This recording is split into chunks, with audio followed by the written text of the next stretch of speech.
오늘은 6월의 첫 주일입니다. 사람들은 6월을 호국 보훈의 달이라고 합니다. 그리고 나라를 지키기 위해서 목숨을 바친 순국 선열들을 기립니다. 그래서 하나님께서 우리에게 주신 나라를 사랑하고 위하여 기도하는 것은 참으로 귀한 일입니다. 그런데 하나님의 백성에게는 또 하나의 나라가 있습니다. 바로 하나님의 나라입니다. 우리는 모두 자신이 속한 나라를 사랑합니다. 그러나 세상 나라는 완전하지 않습니다. 그래서 우리는 모든 나라들이 하나님의 가치를 존중하는 나라가 되도록 기도해야 합니다.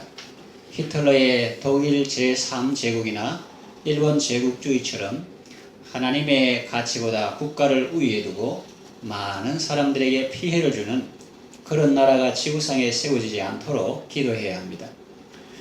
유대인들은 자신들을 선민이라고 생각하고 자기 나라는 절대로 망하지 않을 것이라 생각했지만 그들이 우상을 숭배하고 하나님의 계명을 지키지 않을 때 하나님은 그들조차, 즉 북이스라엘과 남유다조차 망하게 하시고 열방에 흩으셨습니다. 요즘 어떤 분들은 나라가 없으면 교회도 없다고 말합니다. 나라가 공산화되면 자유로운 신앙생활을 할 수 없다는 의미로 말하는 것 같습니다.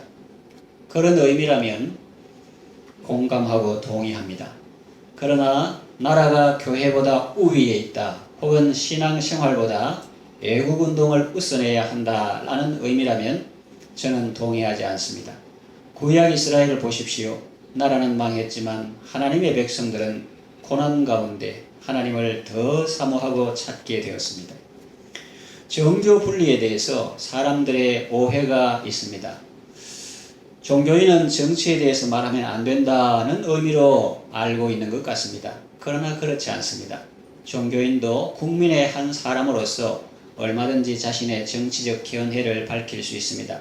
비록 전문가적인 견해는 아니고 어설픈 견해라 하더라도 자기 생각을 말할 수 있는 자유는 있습니다.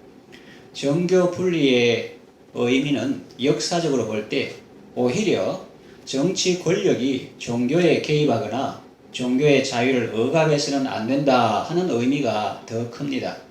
프로테스탄트 교회들이 신앙의 자유를 획득한 과정을 보면 잘 알 수가 있습니다.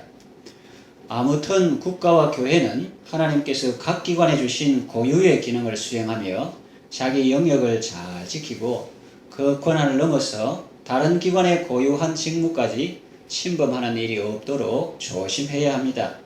그것은 다른 기관을 보호하는 것일 뿐만 아니라 결과적으로는 자신을 보호하고 지키는 것이기 때문입니다. 역사를 보십시오. 신앙을 박해하고 어느 한 인간을 우상화하고 히틀러나 스탈린 어느 한 인간을 우상화하고 절대시한 정치 권력은 망했습니다.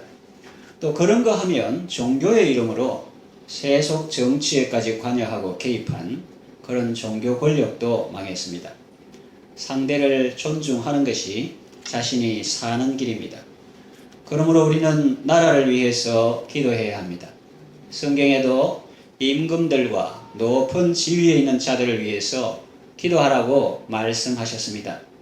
하나님의 가치를 존중하는 나라가 되도록 기도해야 합니다. 그래야 그 나라가 오랫동안 보존되고 후손들에게도 물려줄 수 있기 때문입니다. 그리고 교회를 위해서도 기도해야 합니다.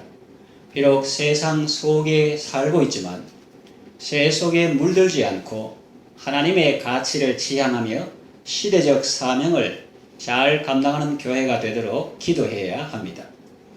그래서 저는 6월에 하나님 나라와 교회에 대한 성경 말씀을 본문으로 해서 말씀을 전하려고 합니다.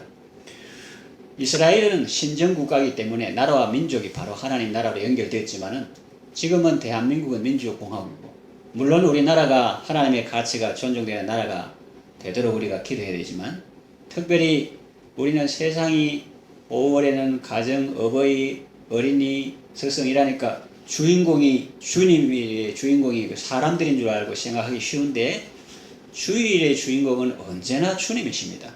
다만 그 주님이 우리에게 보이지 보이지 않는 하나님을 사랑하는 것은 보이는 사람을 사랑하는 것이고 부모를 공경하는 것이고 자녀를 어렵게 하지 않는 것이다. 그렇게 말했기 때문에 주님의 말씀 순종하느라 그렇게 하는 것이지. 유월도 마찬가지입니다. 주님보다 어떤 나라와 민족 앞세울 수 없습니다. 하나님의 가치가 존중되는 나라가 되도록 위해서 기도하고, 특별히 우리는 구약 이스라엘은 그 나라와 민족이 바로 하나님의 백성이 이렇게 할 수 있지만 신약시대에 들어가서는 우리는 하나님의 나라 또 그 지점이라고 할 수 있는 교회를 우리가 생각하고 또 우리 나라도 위해서 기도하고 그런 것입니다. 그래서 6월에 하나님 나라와 교회에 대한 성경 말씀을 본문으로 해서 말씀을 전하려고 하는데, 오늘은 우리에게 하나님 나라에 대한 소망을 일깨워주는 요한계시록 중에서 처음 분부를 본문으로 해서 예수 그리스도의 계시라는 제목으로 말씀을 전하겠습니다. 첫째로 계시의 내용입니다. 무엇을 계시하는가 하는 거죠. 계시는 열개자 보이시죠? 열어 보인다는 뜻입니다. 우리는 어리석고 무지하기 때문에 하나님께서 친히 보여주시지 않으면 볼 수 없는 존재들입니다. 그래서 하나님께서 친히 커튼을 열어서 감추어진 것을 보게 하신다. 혹은 어두운 우리의 눈을 열어 보게 하신다. 그런 뜻입니다. 그러면 무엇을 보여주십니까? 계시의 내용이 무엇입니까? 계시의 내용은 예수 그리스도입니다. 계시록은 예수 그리스도를 계시한 책입니다. 그래서 성경학자들 중에는 계시록을 제5복음서라고 칭하는 사람들도 있습니다. 마태, 마가, 누가, 요한이 예수님을 증거하듯이 요한계시록도 예수님의 복음을 전하는 책이다 말합니다. 요한계시록에 대한 오해들이 있습니다. 계시록은 참 어려운 책이라고 생각하는 사람들이 있습니다. 여러 가지 상징들이 나오기 때문입니다. 그러나 주된 내용은 하나입니다. 무엇이냐? 예수 그리스도입니다. 예수님 말씀하셨죠? 너희가 성경에서 영생을 얻는 줄 생각하고 성경을 상고하거니와 이 성경이 곧 내게 대하여 증거하는 것이라 했습니다. 그래서 구약 성경도 오실 메시아에 대해서 증거하고 신약 성경도 오신 메시아에 대해서 증거하고, 그리고 그 중에서 계시록은 오실 메시아에 대해서 증거하고, 그 중심 주제가 바로 예수 그리스도입니다. 요한계시록을 보면은 7머리 10뿔 가진 짐승 나오지만 그런 것이 주제가 아니고 큰 음녀가 나오는데 그것도 핵심이 아니고 중심 주제는 언제나 예수님입니다. 그래서 우리가 이 굵은 선을 꽉 잡고 읽을 때 요한계시록이 재밌고 복음이고 그러지 다른 데에 휘둘리면 안 됩니다. 예수님 아닌 다른 것에 집중하고 상징들을 억지로 풀려고 하면 어려울 수도 있겠지만 예수님께 집중하면 아주 쉽고 재미있는 책입니다.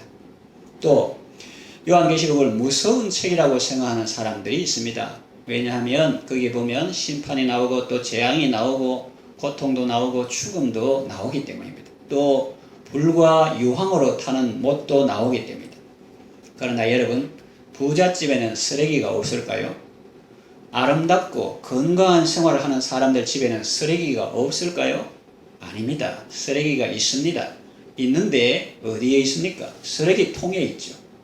사용하는 물건과 잘 분리되어서 쓰레기통에 담겨 있습니다. 그렇다고 그 집을 더러운 집이라 부르지 않습니다. 그와 마찬가지입니다. 무서운 내용이 기록되어 있다고 해서 요한계시록을 무서운 책이라고 할 수는 없습니다. 오히려 참 아름답고 거룩한 책이라고 할 수 있습니다.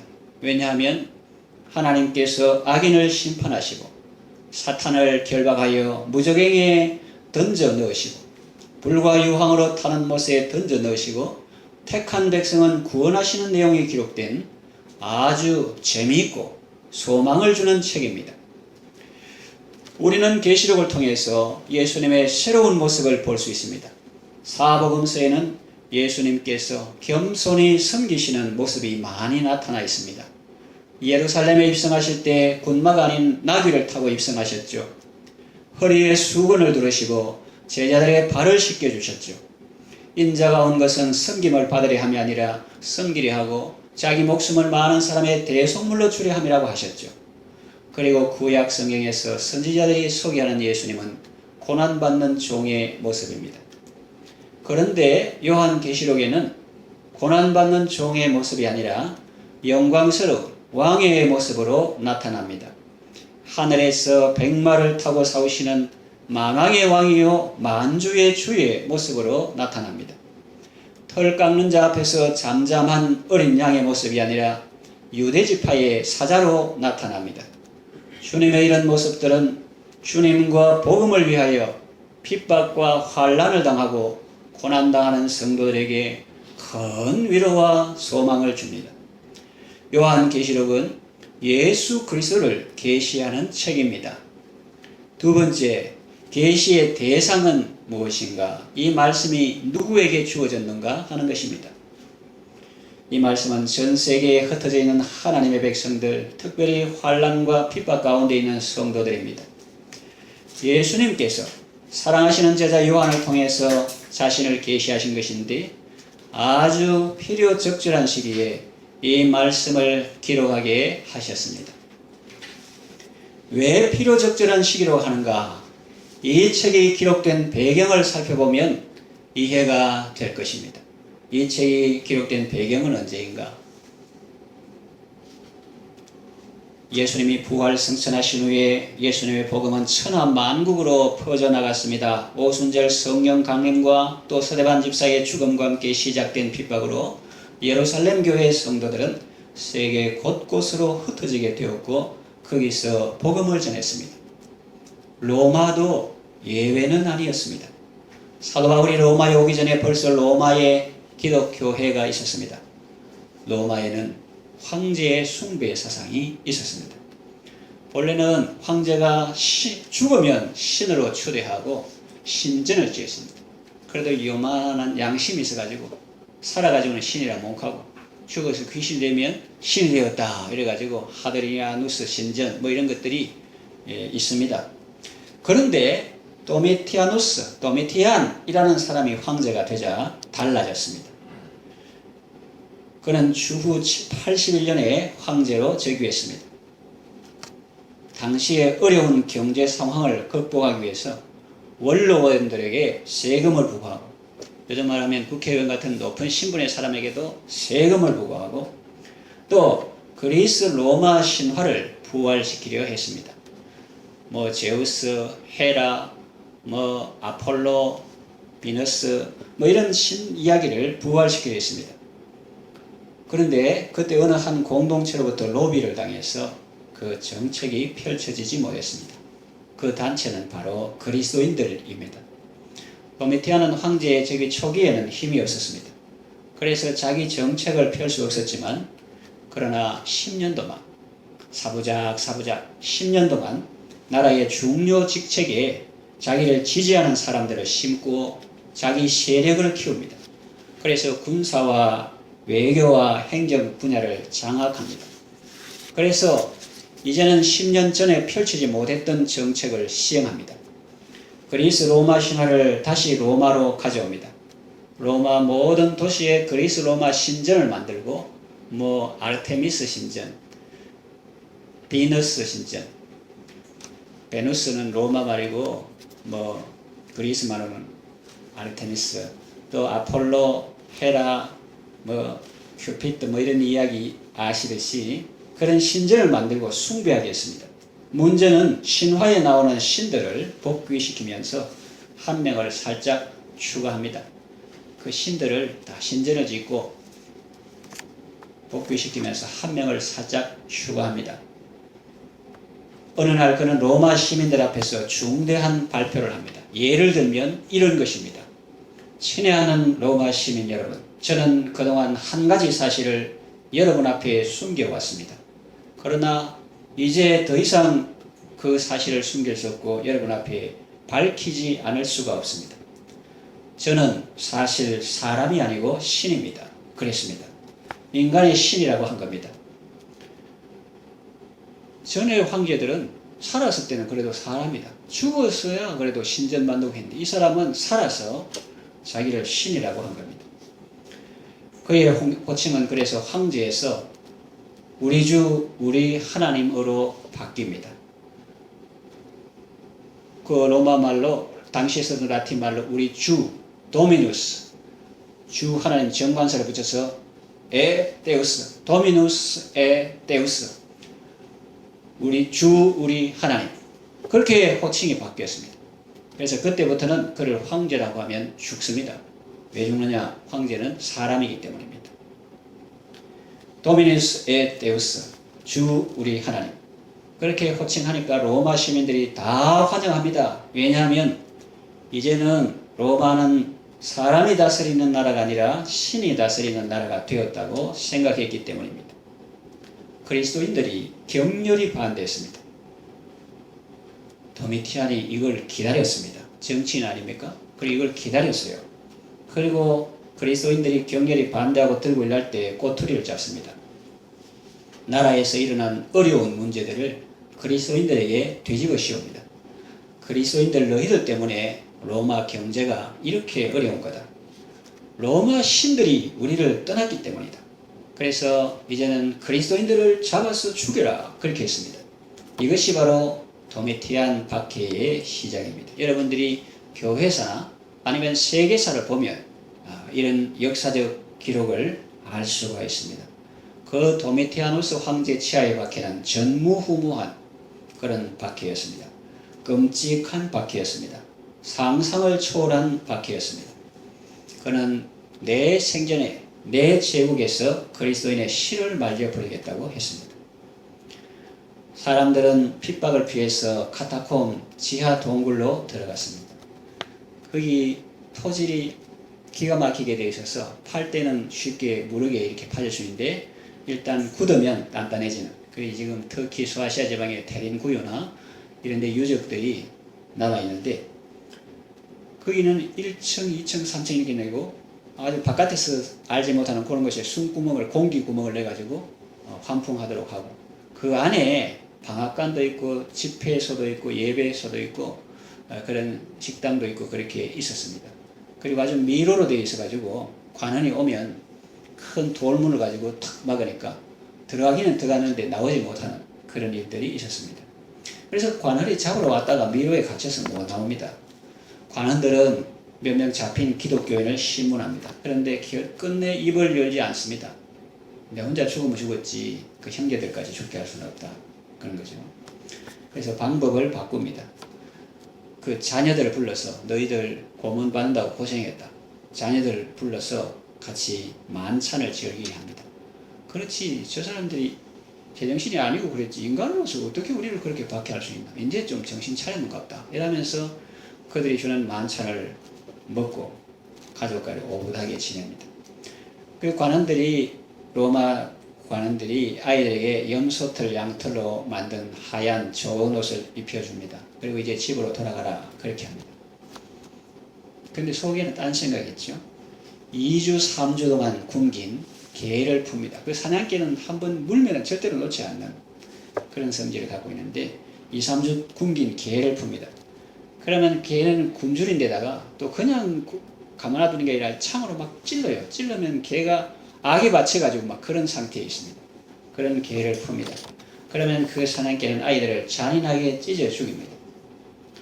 그러면서 사람들에게 말합니다. 이래도 안 볼 거가, 우리말로. 이래도 그 길이, 카타콤의 길이 어떻게 되었으며 또 예수 믿는 인간들이 누군지 안 말할 거가, 이렇게 하는 거죠. 그 모습을 보고 자기는 괜찮은데 자기 자녀들이 그렇게 비참하게 찢기는 모습을 보고 마침내 입을 여옵니다. 비밀을 발설합니다. 정보를 얻는 관원이 카타콤에 진입하여 성도들을 잡아갑니다.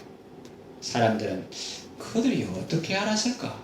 이 은밀한 것을, 이 복잡한 길을 어떻게 알았을까? 아주 의아하게 생각합니다. 나중에 잡혔던 그리스도인이 고문을 이기지 못하고 비밀을 누설했다는 사실을 알게 됩니다. 그래서 교회가 깨지는 거예요. 어떤 건물을 말한 것이 아니라 그 공동체가 깨지는 겁니다. 콜로세움, 원형 경기장을 하는 콜로세움에서 사자밥이 되는 장면을 영상을 통해서 보신 적이 있을 것입니다. 그것은 빙산의 일각입니다. 벌거벗은 채로 수많은 사람들이 보는 앞에서 그리스 로마 신화에 나오는 내용으로 연극을 합니다. 그리스 로마 신화 그 내용이 만화도 있고 책도 있고 한데 그것이 뭐 우아하거나 점잖은 것들이 아닙니다. 아주 음란하고 더러운 그런 내용으로 되어 있는데 그 그리스도인들을 벌 주면서 벌거벗겨서 그 연극을 배역을 맡아서 하게 합니다. 그리고 난 다음에 맹수를 풀어 죽게 합니다. 수치와 조롱이죠. 그게 다가 아닙니다. 로마 도시에 들어오는 초입에 그리스도인들을 높은 나무에 매달아 묶어 놓습니다. 그리고 거기에다가 촛불할 때 그 초를 묻힙니다.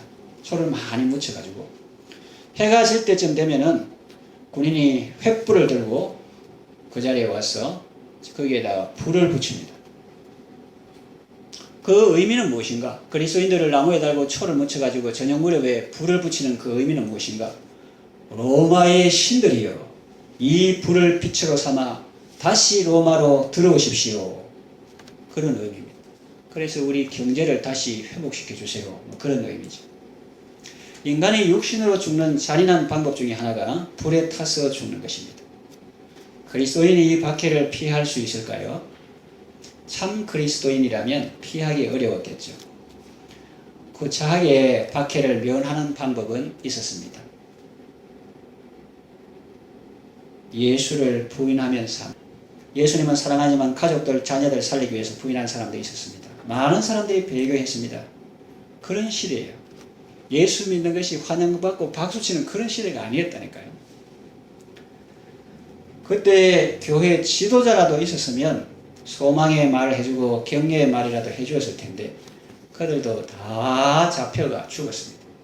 더 놀라운 것은 그리스도인들이 이런 고난을 당하고 있고 하나님께 부르짖고 있는데도 하나님은 아무 말씀도 안 하시는 겁니다.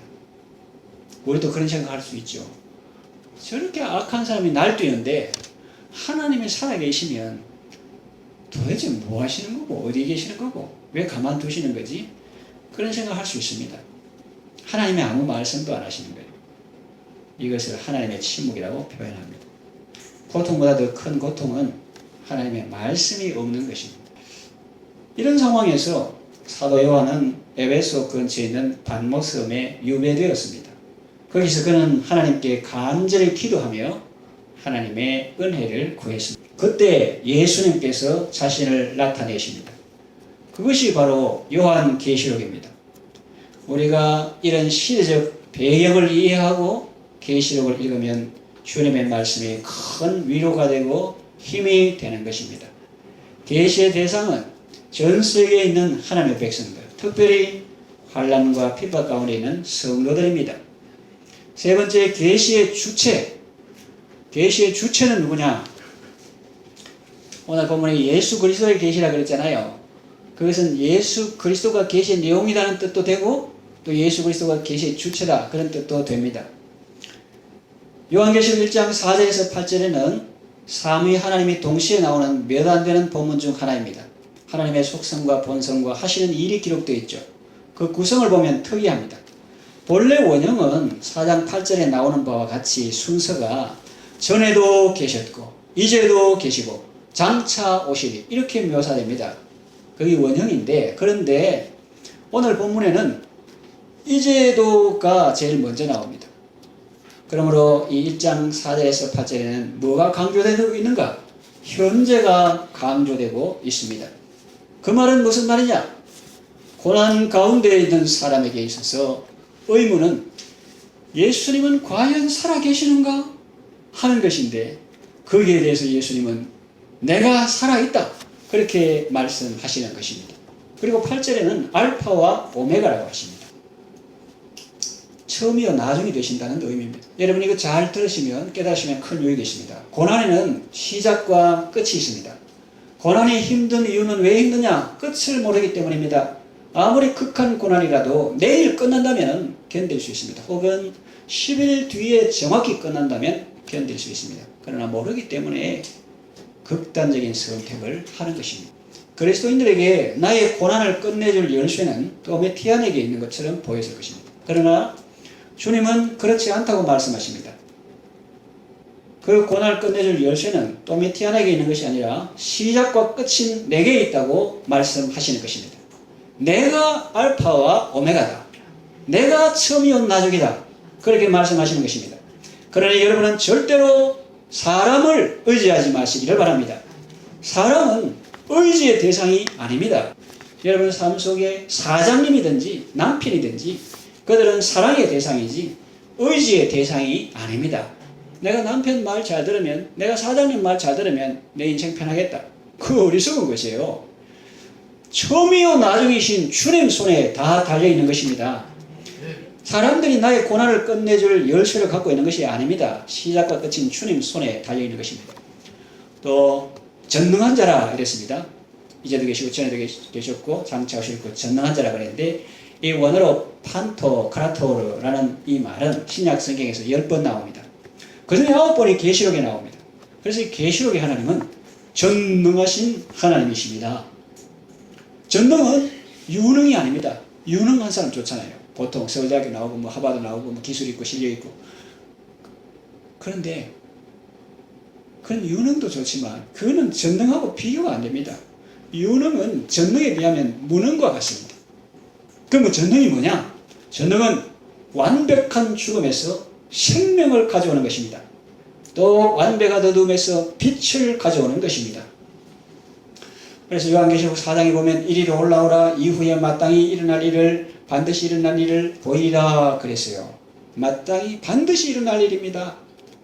그것은 내 의지와 상관이 없어요. 그래서 그걸 풀어서 말하면 요하나 보아라. 도미티안 박해로 교회가 무너지고 신앙이 다 없어질 것 같지? 교회가 다 사라질 것 같지? 이리로 와서 봐라. 그런데 하나님이 보여주시는데 하늘에 보좌가 있고 거기에 앉으신 분이 계십니다. 온 하늘을 보좌로 삼으시고 계신 하나님 자신을 제일 먼저 보여주십니다.